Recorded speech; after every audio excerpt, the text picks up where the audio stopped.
thousands of years, people in China have been gathering around tables trying to outsmart each other in the game of Mahjong. It's increasingly caught on around other parts of the world too, a source of pride for experts in the game who teach foreigners visiting the Chinese capital Beijing. This game brings people together. During this game, it's not about winning. But if a player does want to win, they need to strategize, something China's Communist Party has done very well to survive and succeed. In the late 1970s, the party changed its strategy of isolation to modernization by opening up to the outside world. By embracing capitalist ideals of business and trade, China became the factory of the world, with the second largest economy behind its current trade war enemy, the United States. But economically, China is slowing down, recording its lowest quarterly growth in 27 years, and the world is watching what happens next. The Great Wall of China was built primarily to keep invaders out. The greatest fear of today's rulers, the Communist Party, is of domestic political instability, which could lead to their overthrow.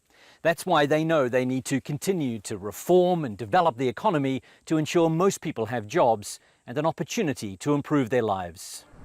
The theory being that as long as it's delivering those things, it can run the country largely the way it wants, continuing to restrict free speech and stamp out dissent along the way.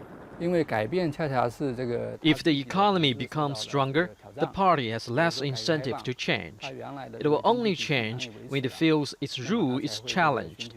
The opening and the reform process only happened because the economy was collapsing. If the economy grows, they will think the model is successful. And it's been able to use that model to become an economic superpower while rejecting scrutiny of things like alleged human rights abuses.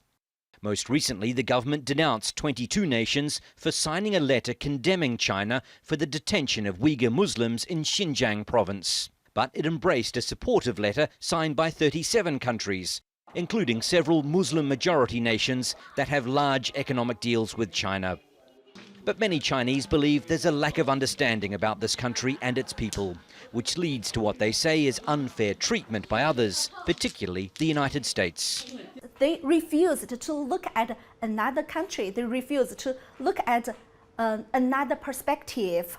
So they only hear what they want to hear. China's strategy is to be a modern, powerful socialist country. It's proved it's a serious player and in some cases is rewriting the rules of the game. Wayne Hay, Al Jazeera, Beijing.